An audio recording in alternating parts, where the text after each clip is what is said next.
तो पहला पद में हम लोग तुलसीदास के पढ़े थे कि एक सुमित्र और एक कुमित्र की क्या विशेषता होती है ना।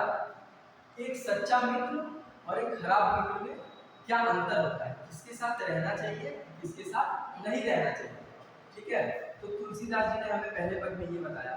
और दूसरे पद में ये जो दूसरा पद है ना इनका, ये कवितावली से उठा लिया गया, उनका एक रचना है कवितावली। ठीक है, उसमें से ये पद उठा के यहाँ पे लिया गया है। और ये पद जो है ना, ये उस समय की विशेषता मतलब उस समय के बारे में बताता है जब राम जी क्या हुआ था कि राम जी को वनवास हुआ था, जैसे सबको पता है। तो जब राम जी को वनवास मिला था ना, तो उनके साथ लक्ष्मण जी, सीता माँ, ठीक है, और राम जी तीनों वनवास के लिए गए। तो उस दौरान क्या हुआ था, अब वनवास तो वन में हमेशा मतलब पूरा 14 साल वन में गुजारना पड़ेगा। तो इससे क्या हुआ था ना कि वन में एक जगह रहना ना खतरे से खाली नहीं होता है ना। तो वो लोग हमेशा चलते फिरते रहते थे। तो क्या हुआ था, गर्मी का मौसम था, मतलब गर्मी का समय था, धूप कड़कड़ाहट वाला धूप था। तो चलते चलते, अब भले वो भगवान थे लेकिन वो धरती पे मानव रूप में आए थे, वो मनुष्य ही थे। ठीक है, तो उसमें क्या हुआ था ना कि चलते चलते उन लोगों को भूख प्यास तो लगेगा ही। ठीक है, तो उसी दौरान क्या हुआ था ना कि प्यास जब लगा था तो लक्ष्मण जी ना पानी लेने के लिए गए। ठीक है, इस पूरे कवितावली में, ये जो पूरा कवितावली है, इसमें ना यही बताया गया है कि जब लक्ष्मण जी पानी लेने के लिए गए थे, इसके लिए राम जी और सीता जी के लिए पानी लेने के लिए गए थे, तो उस दौरान क्या हुआ था कि चलते चलते वो लोग थक गए थे। तो वो लोग एक जब सीता माता बोलती है राम जी को कि हम लोग खड़े खड़े प्रतीक्षा क्यों करें, जब प्रतीक्षा करना है तो बैठ के करते हैं। तो एक पेड़ के छांव के नीचे वो लोग बैठ जाते हैं। और सीता मैया बोलती क्या है, मतलब कि राम जी का हुआ जो पसीना पसीना जो हुआ रहता है चेहरे पे, उनका पसीना पूछती है और जो पैर में धूल लगा रहता है उसे साफ करती है। ठीक है, उसके बाद राम जी भी देखते हैं कि चलते चलते सीता माता के पैर में कांटा गड़ मतलब कांटा घुस गया, तो उस कांटे को भी निकालते हैं। ठीक है, तो ये जो छोटा सा जो पल है ना, इसको कवितावली में, मतलब ये जो कवितावली का जो भाग है इसमें उतारा गया है। ठीक है, देखते हैं क्या था इसमें। बोलते हैं जल को गए लखनऊ है लड़का, मतलब जल लेने के लिए, पानी लेने के लिए जो गए लक्ष्मण जी, वो अभी बच्चे हैं, अभी लड़के हैं। ठीक है, सीता मैया को उनका चिंतन हो रहा है, चिंता कर रही है। ठीक है, परिखे प्रिय छा गरीब हुए ठारे, वो लोग बोले थे ना सीता मैया और राम जी क्या है कि पेड़ के नीचे कहीं खड़े होके क्या कर रहे हैं, उनका इंतजार कर रहे हैं, पेड़ की छांव के नीचे खड़े होकर।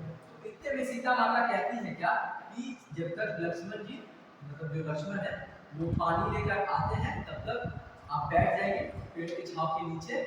ठीक है, और दोनों बैठ जाते हैं। जब सीता माता बोलती है तो राम सीता को भी देखते हैं कि सीता जी थकी हुई रहती है, तो दोनों उनको मतलब उनका भावना समझते हैं और वो बैठ जाते हैं पेड़ की छांव के नीचे। तो जब वो बैठते हैं ना, तो क्या करती है सीता माता, उनकी पसीना को पोंछती है। ठीक है, तो इसमें लिखा भी गया है पोछी पसेऊ बयारी करो। पोछी मतलब पोछना, पसेऊ मतलब पसीना, बयारी मतलब हवा करना, मतलब हवा करो मतलब करना। तो पोछी पसेऊ बयारी करो मतलब कि पसीना पोंछती और हवा करती है, क्योंकि गर्मी का मौसम, गर्मी तो लगेगा ही। ठीक है, अरु पाय पखारी घुघुरी धारे, बोलती है उनके पैर, वो पैर उनके पसारती है। ठीक है, और बोलती क्या है, मतलब कि उनका जो पैर में जो धूल लगा रहता है, घुघुरी मतलब जो धूल कण जो बालू वगैरह लगा रहता है। बालू क्या होता है, गर्म गर्म होता है, चलने में क्या होता है कि कभी वक्त पैर में भी थोड़ा धूल लग जाता है। तो उनके पैर को साफ करती है कौन, सीता मैया, इसके पैर को राम जी होता है।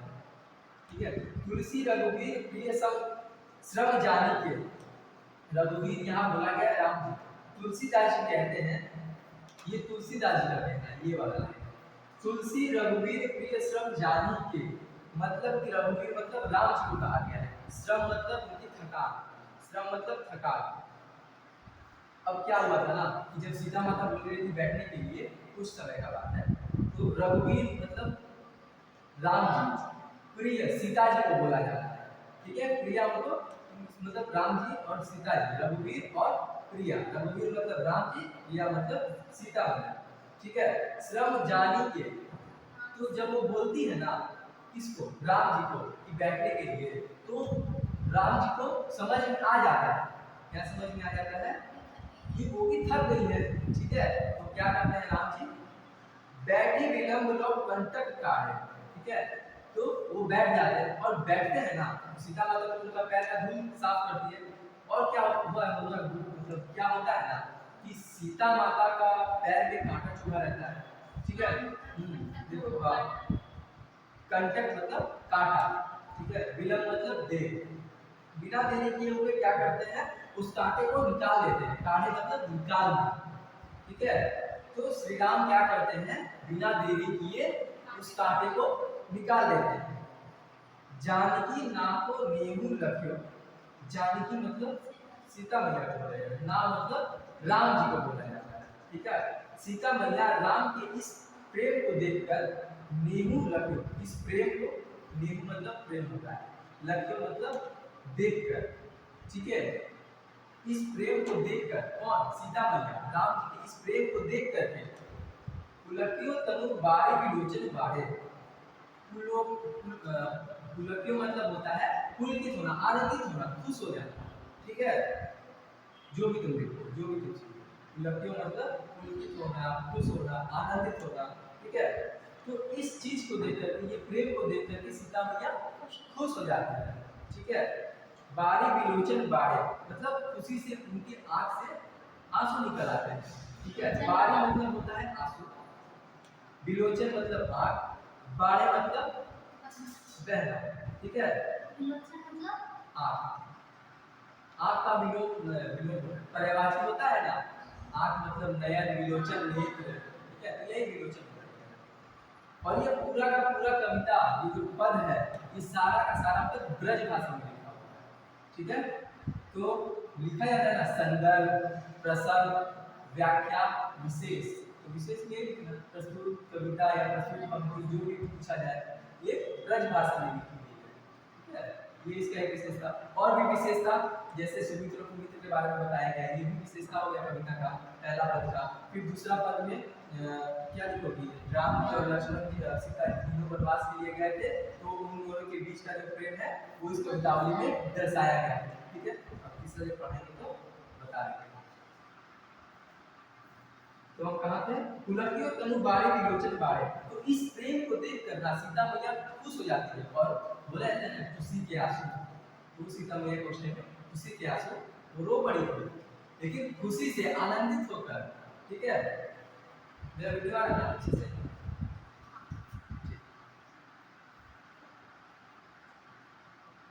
मन पचते अतिशा। ठीक है, दूसरे में कोई दिक्कत है? पक्का? हाँ देखिए,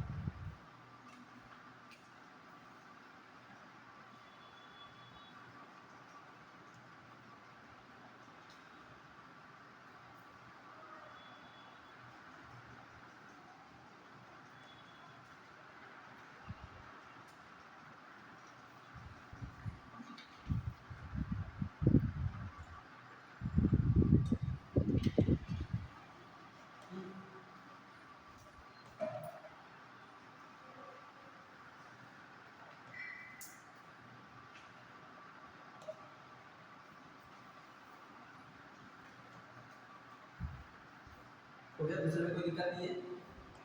ठीक है,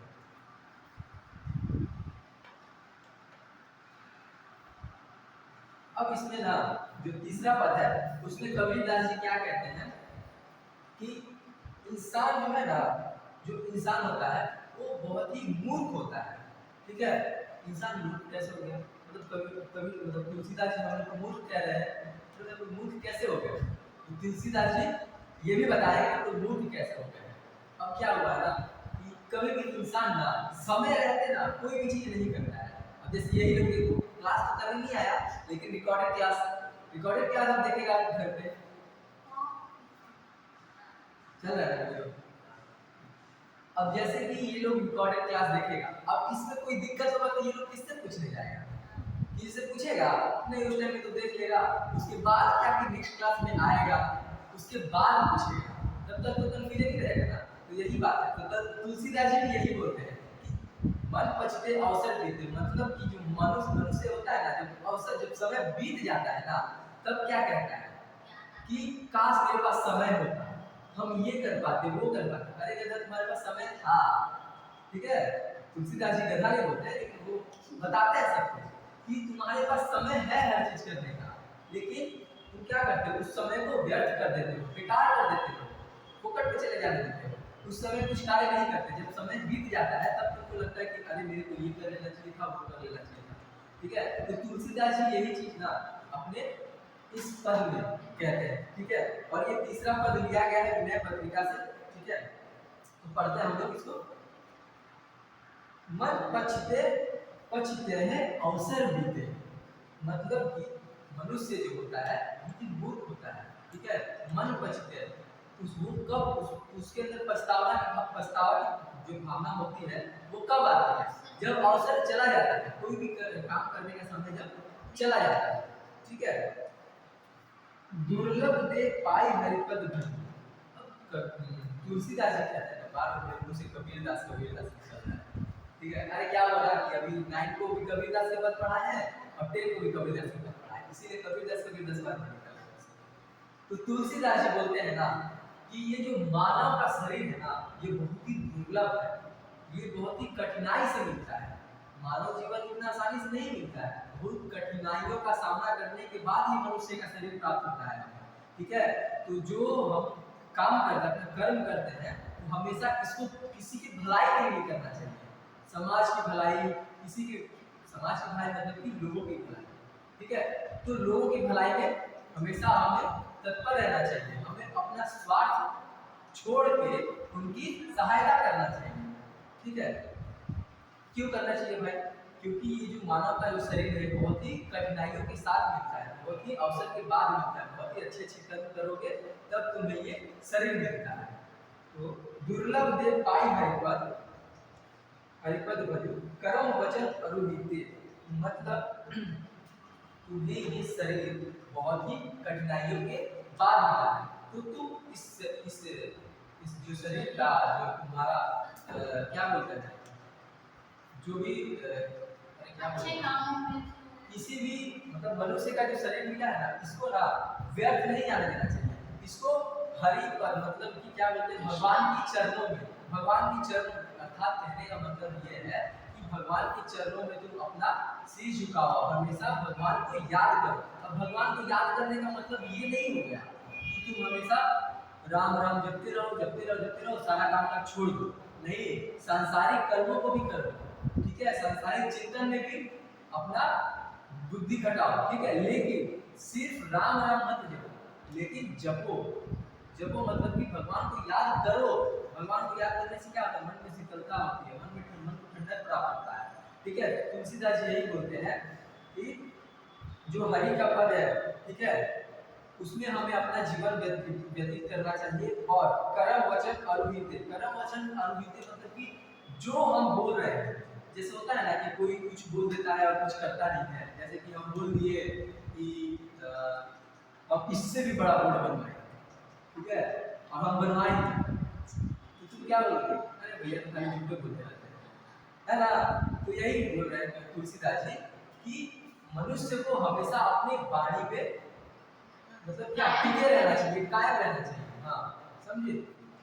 तो जो कर्म है, मनुष्य का जो कर्म है, जो भी वो कहता है उसे करना चाहिए, लेकिन मनुष्य ऐसा करता है क्या, नहीं करता है। अरे जरूरी है, मतलब जरूर ऐसा मतलब कि क्या बोला जाता है कि ऐसा होता है, रियलिटी है ये कि हम अरे आज नहीं बोले, कभी ना कभी कोई एक बात बोले होंगे जो नहीं किए होंगे, ठीक है। अब जैसे कि हम जैसे मम्मी को बोल दिए कि मम्मी हम तुम्हारे लिए साड़ी लेके आएंगे, हाँ, और तुम्हारे लिए नया घर बनवा देंगे, गाड़ी लेके आएंगे, ये सब तो मम्मी को सपना दिखा दी, फिर बाद में जब आया पूरा करने के बाद नहीं हो पाया, तो ये तो गलत हो जाता है ना, क्योंकि उस समय क्या होता है कि हम लोग इंसान की भावना के साथ खेलते हैं, ठीक है। तो ये चीज तुलसीदास जी कहते हैं कि ये चीज गलत है।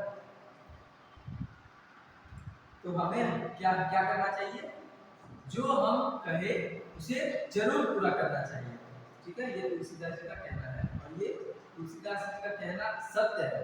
ठीक है, तुलसीदास जी हमेशा लोगों को जगाते हैं, सच्चे कर्म की ओर लेके जाते हैं। ठीक है, अच्छे कर्म की ओर लेके जाते हैं।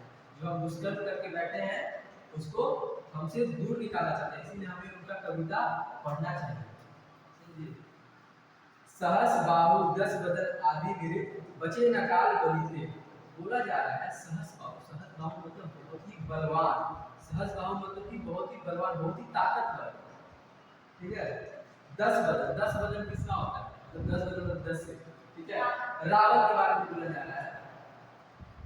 आदि निरिक मतलब कि जो बहुत महान राजा, महान नहीं शक्तिशाली राजा। अच्छा, महान राजा और शक्तिशाली राजा में क्या अंतर होता है?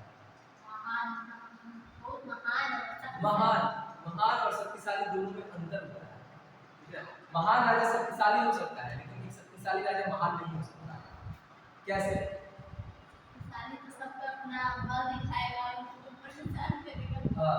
जरूरी देखो, एक महान राजा शक्तिशाली ना कैसे होता है? एक महान राजा वो ना जनता की भलाई करके वो महान बना है।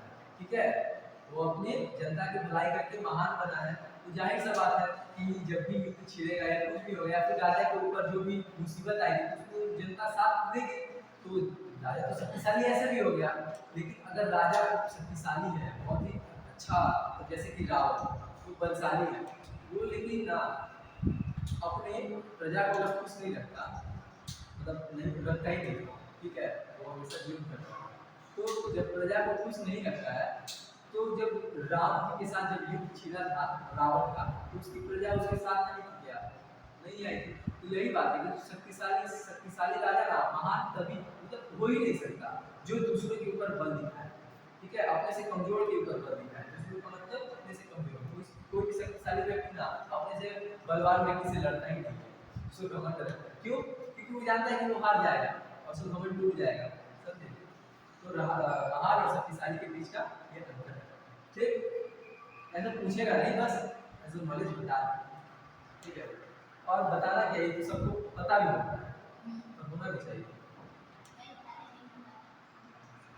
पहले पता था तुम्हें, बस बोलो कि इस बात पर कभी गौर नहीं करते। तो सहज बाहु दस बदन आदि मृग मतलब कि बहुत ही बलवान से बलवान ताकतवर राजा रावण तक भी आदि मृग मतलब राजा होता है। ठीक है, दस मतलब राजा होता है, राजा का पर्यायवाची भी है। ठीक है, जितना भी ये वर्ड मीनिंग है ना, जितना भी शब्दार्थ लिख रहे हैं, ये सब ना पर्यायवाची में काम आएगा, याद रखो। ठीक है, पर्यायवाची नहीं आता है, कौन बोला? पर्यायवाची विलोम सब आता है। हाँ, नहीं ऐसा कोई बात नहीं, वो पूरा जीवन तक पूछा जाएगा, जहाँ से तुम हिंदी पढ़ोगे वहाँ तक पूछा जाएगा पर्यायवाची विलोम। वो याद करवाएंगे, वो भी याद करवाएंगे मतलब कि जब समय आएगा, जैसे क्वेश्चन आंसर देते हैं वैसे ही पर्यायवाची भी देंगे याद करने के लिए। ठीक है, उसका टेंशन मत लो। और हाँ, ये जो बुक के पीछे जो दिया हुआ है ना, ये जो सब 5 मार्क्स का आता है। ठीक है, तो इसे भी याद करना। तो बचे न काल बलिते सहज बाहु दस बदन आदि मृग, तो महान से महान राजा, शक्तिशाली राजा, महान नहीं ताकतवर राजा रावण जो राजा था वो भी बचे न काल बलिते, मतलब वो भी काल से नहीं बचा। काल मतलब क्या? मृत्यु। वो भी मृत्यु से नहीं बचा। रावण की देखो, रावण के पास वरदान था, उसे कोई नहीं मार सकता। उसे तो छोड़ो, उसके मर्जी के बिना उसके राज्य में जितने लोग थे उसे कोई नहीं मार सकता था। सोचो, वो इतना शक्तिशाली राजा था, कौन? रावण, फिर भी वो मरा ना। तो यही तुलसीदास जी भी कह रहे हैं कि ये जो रावण है, ये जब मर सकता है, मतलब ये भी मृत्यु के काल से नहीं बचा, ये भी मर गया। तो जब रावण मर सकता है तो हम लोग क्यों नहीं मर सकते? और मरना तय है, रावण मर गया तो हम लोग मरेंगे। ठीक है, हम लोग मतलब ये संसार में जितने भी लोग, ये सब, ये जो संसार में जितने भी लोग हैं, ये सब जितने भी चीजें, ये सब नश्वर है। नश्वर का मतलब जिसका अंत होना निश्चित होता है। ठीक है, तो रावण तक मतलब जो शक्तिशाली राजा, ये लोग भी मृत्यु से नहीं लड़ पाए, जीत नहीं पाए, ये भी मृत्यु से मतलब आया काल लेके चला गया मर। ठीक है, हम करी धन धाम सवारे अंत चले उठते। अब क्या होता है ना कि अभी के लोगों में क्या हो गया है, हम करी धन धाम सवारे, मतलब कि ये मेरा है ये मेरा है कर करके सब क्या कहते हैं, बटोर के रख लेते हैं घर में। होता है ना कि पैसा कमा कमा के घर भर लिए हैं और अंत चले उठी थे, जब मरे तो खाली हाथ चले गए।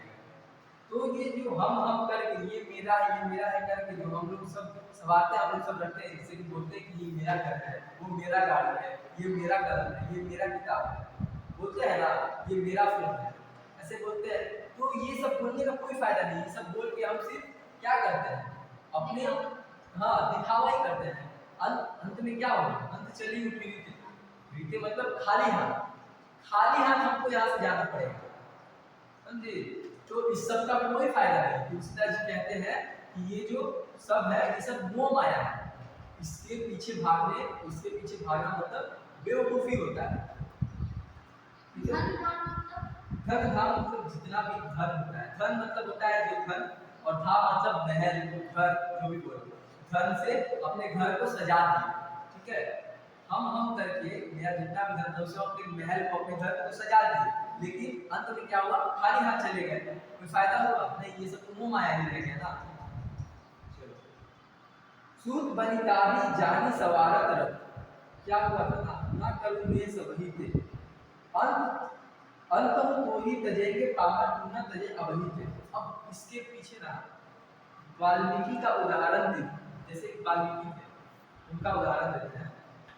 तुलसीदास जी कहते हैं ना सूत बनितादि जानी सवारत रथ, ठीक है, मतलब कि सूत मतलब पुत्र होता है, बनितादि मतलब होता है पति। ठीक है, ये सब ना तुमसे किस लिए जुड़े हैं, बनितादि मतलब पत्नी, पत्नी पत्नी,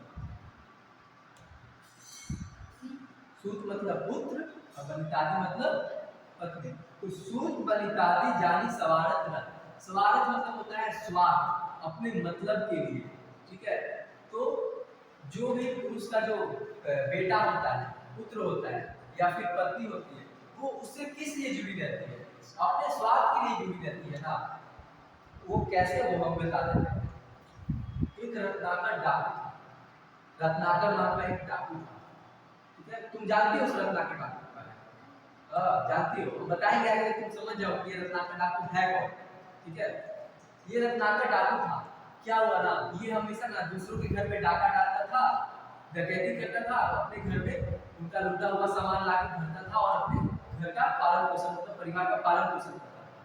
तो एक दिन क्या हुआ ना, नारद मुनि पधारे, इसके सामने, रत्नाकर डाकू के सामने नारद जी पधारे और बोलते हैं क्या, मतलब रत्नाकर डाकू से पूछते हैं कि जो तुम ये पाप कर रहे हो, जितना भी दूसरों का सामान लूट रहे हो, मार रहे हो, काट रहे हो, और अपने घर में अपने बेटे और पत्नी के लिए जो भी तुम कर रहे हो, उनको लूट के अपना घर कर रहे हो, तो इस ये जितना भी तुम पाप कर रहे हो, ये पाप का भागीदार कौन है।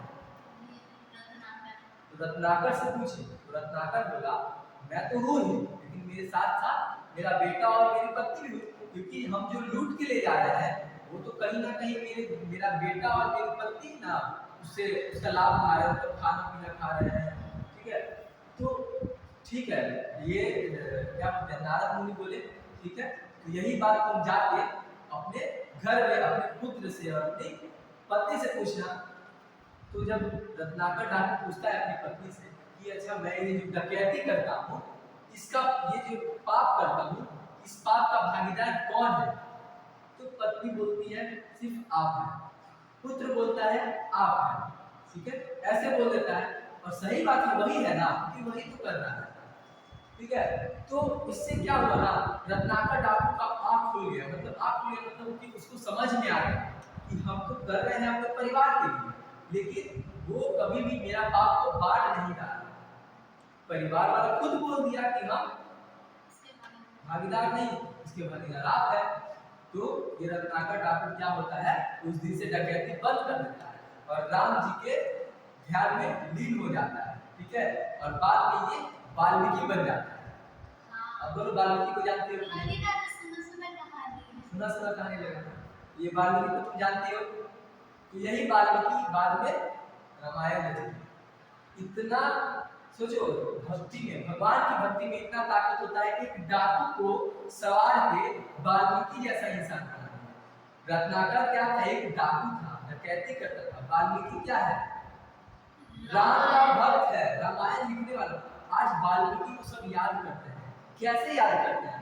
रामायण के लिखे थे, रामायण उसके लिए याद करते हैं। तो आज वाल्मीकि अमर हो गया, लेकिन अगर वो रत्नाकर डाकू रहता तो उसे कोई याद करता? उसके बारे में कोई पूछता भी नहीं। तो डाकू का इंसान अमर गया, बस उसका कहानी वहीं तक खत्म हो जाता। लेकिन आज हम लोग वाल्मीकि को याद करते हैं क्योंकि वो अमर हो गए हैं। और वो अमर कैसे हुए? राम की भक्ति करके। मतलब राम की भक्ति, ईश्वर की भक्ति में इतना ताकत है कि आज तक वो अमर है। उनके बारे में हम लोग पढ़ते हैं। मीरा को देखो, मीराबाई कृष्ण की भक्ति करती है, आज तक पढ़ते हैं उनके बारे में, अमर है। कबीरदास को देखो, उनके बारे में आज भी हम लोग पढ़ते हैं। ठीक है, जितने भी कवि हो गए, लेखक, उनके बारे में आज तक पढ़ते हैं। तो हरि भक्ति में इतना बल होता है, इतना शक्ति होता है। तो अब यही है ना, हाँ, सूत बनितादि जानी सवारत रत्ना करो ले सबहिते।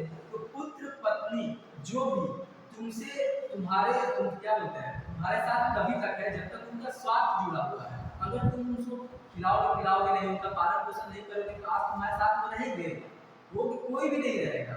समझे? तो ना करो ये सभी से, तो इतना प्रेम किसी से मत करो। समझे? इतना प्रेम किसी से मत लगाओ। वही मतलब क्या? वही मतलब कब नहीं?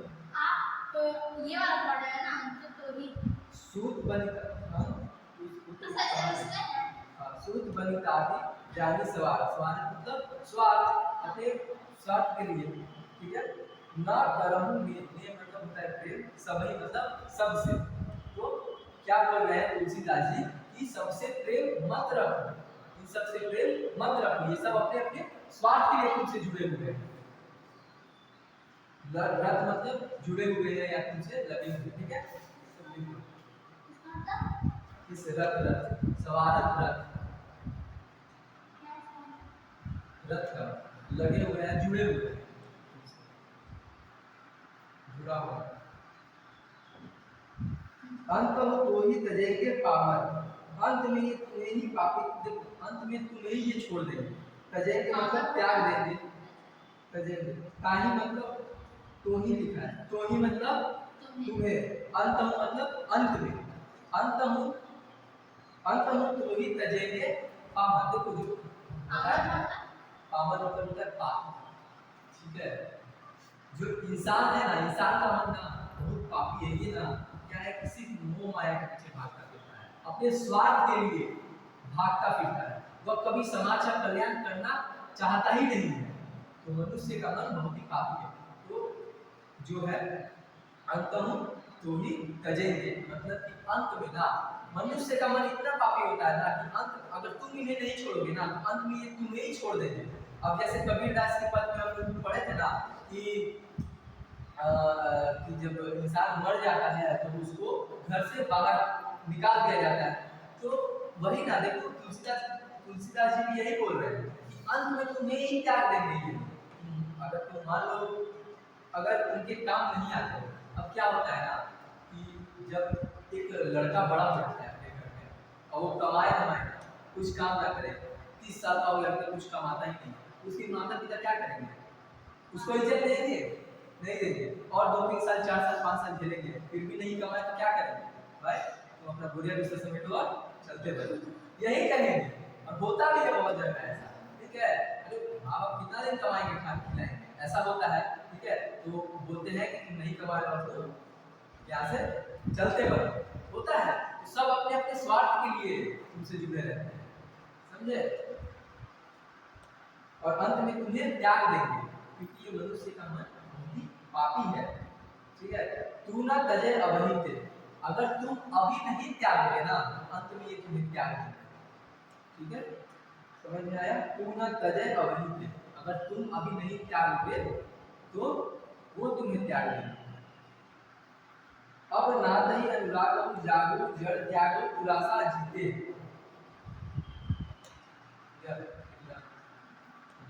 बोल रहे हैं तुलसीदास जी, अब नातहि अनुरागमो जागो जड़ त्यागो दुरासा जीते। मतलब वो कहते हैं कि ये सब तुम दुश्चिंता त्याग दो। दुरासा मतलब बेकार की चिंता, दुश्चिंता, ठीक है। ये सब बेकार की चिंता को त्याग दो, ठीक है, और भगवान की भक्ति में लीन हो जाओ, भगवान से प्रेम करो, ठीक है। अगर अभी भी नहीं जानते हो मतलब बोलते हैं कि जागो जड़, जागो जड़, जड़ मतलब मूर्ख, मतलब हमें मूर्ख कहते हुए कहते हैं कि ये मूर्ख अब जाग जाओ, ईश्वर के प्रेम में लीन हो जाओ और ये सब चिंता को छोड़ो, ठीक है। और यहाँ पे रत्नाकर डाकू का एग्जाम्पल भी सोचते हुए मन में उस जो कहानी बताया ना उसके बारे में सोचो भी, ठीक है। और उसके बाद इस लाइन का अर्थ निकालो। देखो, अब नाथ ही अनुरागम जागु जड़, नाथ ही मतलब भगवान को, ईश्वर को कहा जा रहा है। नाथ बोला था, हे नाथ। तो वो जो कहानी बताया ना रत्नाकर डाकू वाला, उसको इससे इस लाइन से जोड़ के देखो। अब नाथहु जागे, नाथहु अनुरागो जागो जड़ त्यागो दुरासा जीते। मतलब कि जो रत्नाकर डाकू था वो तो मूर्ख था, है ना, वो समय पे जग गया, जग गया मतलब कि उसको बुद्धि आ गई, बुद्धि आ गई, भगवान के प्रेम में लीन हो गया, भगवान की भक्ति में लीन हो गया, तो उसको क्या हुआ, बुद्धि आ गया था, ठीक है। तो ऐसे ही बोला जा रहा है कि बिना जो दुश्चिंता है उसको त्याग के भगवान के प्रेम में लीन हो जाओ, जैसे कि रत्नाकर डाकू हुआ था, ठीक है। बजै न काम अग्नि तुलसी कहो विषय वो बहु भीते। अच्छा एक बात बताओ, अब मान लो कहीं पे हवन हो रहा है, कहीं पे हवन हो रहा है, पूजा का कोई भी चीज का हवन, हवन क्या होता है, एक हवन कुंड होता है, उसमें लकड़ी चारों पानी डालते हैं और घी डालते हैं, क्या करते हैं, उसको सुलगाते हैं, आग जलता है, ठीक है। अगर उस हवन कुंड में हमको आग को बढ़ाना हो तो क्या करेंगे, घी डालेंगे। अगर उस आग को बुझाना हो तो क्या करेंगे, पानी डालेंगे। तो यहाँ पे ना घी को पता है क्या कहा गया है, घी घी घी को क्या कहा गया पता है, इस हवन कुंड को कहा गया ये संसार है, ठीक है। और घी को कहा गया है जो हमारा जो इच्छा पूरा करने वाला जो भोग विलास का वस्तु है उसको घी कहा गया है। और जल पता है किसको कहा गया है, संतुष्टि को, संतुष्टि को जल कहा गया, ठीक है। तो इस संसार में मनुष्य क्या है, मोह माया के पीछे भागता फिरता है, ठीक है। घी मतलब घी होता है, वो नहीं मतलब इसके अंदर, अच्छा घी का मतलब वो भोग विलास की वस्तु है, इच्छा पूरी करने वाली वस्तु है, ठीक है। तो बोला जा रहा है बुझे ना काम, काम मतलब, काम मतलब इच्छा, जो इच्छा है हमारी वो अग्नि तुलसी कहो विषय भोग बहु भीते। बुझे ना काम अग्नि तुलसी कहो, तुलसीदास जी कहते हैं ये जो हमारी इच्छा है, काम मतलब इच्छा को बोला जाता है, ये जो हमारी इच्छा है वो अग्नि, अग्नि मतलब क्या हो गया, अग्नि, हाँ वो भोग विलास की वस्तु है, वो भोग विलास की वस्तु से हमारी इच्छा कभी पूर्ण नहीं होगी। आज मान लो हमें मोबाइल चाहिए, हम जब फोन खरीद लिए, चलो हमारी इच्छा तो पूरा हो गया, लेकिन थोड़ा देर बाद और भी इच्छा जागेगा, अरे भाई हेडफोन वाला रहता तो कितना अच्छा रहता, आराम से कोई भी चीज सुनते, होता ना। तो फोन के साथ अब तुम्हें हेडफोन भी चाहिए, ठीक है। अब जब तुम्हें हेडफोन मिल गया अब तुम बोलोगे नहीं लैपटॉप होता तो ज्यादा अच्छा होता, हाँ। तो क्या होता है, इंसान का ना कभी भी इच्छा खत्म ही नहीं होता है, जो भोग विलास की वस्तु है ये इसको बुझा ही नहीं सकती, इच्छा को कभी खत्म कर ही नहीं सकती या पूर्ण कर ही नहीं सकती, ठीक है, भोग विलास की वस्तु। तो क्या कर सकती है भाई, विषय विषय को बहु घी दे। अगर उस इच्छा में घी डालोगे, मतलब कि उस आग में घी डालोगे, उस इच्छा को और बढ़ाओगे और भोग विलास की वस्तु से संतुष्ट करते जाओगे तो तुम्हारा इच्छा तो बढ़ते जाएगा, ठीक है। इसका मतलब है कि अगर आग में जब घी डालते हो तो आग और बढ़ता है, वैसे ही जब इच्छा को तुम मतलब पूर्ण कर देते हो तो दूसरा इच्छा उत्पन्न हो जाता है। इच्छा कभी पूर्ण होता है क्या, नहीं। इच्छा कैसे पूर्ण होगा, संतुष्टि रूपी जल से, ठीक है। जो हमारा जो जल होता है, जल क्या, यहाँ पे जल क्या बोला जाता है, जल का मतलब संतुष्ट, ठीक है। तो इसका ये जो जल से जब आग नहीं, ये मिट कैसे सकते हैं बता रहे हैं, ठीक है। ये तुलसीदास जी कहे हाँ ये लिखना भी, ये व्याख्या में लिखना भी। तो ये मनुष्य का जो इच्छा है ये कैसे खत्म हो सकता है, कैसे जल से जैसे आग हो सकता है वैसे ही अपने मन में संतुष्टि ला, इच्छा खत्म हो जाएगी, मतलब नया चीज का इच्छा आएगा ही। तुलसीदास जी का पद यहाँ पे समाप्त होता है। ठीक है, और कोई दिक्कत है तो पढ़ो अभी और पूछो मेरे से।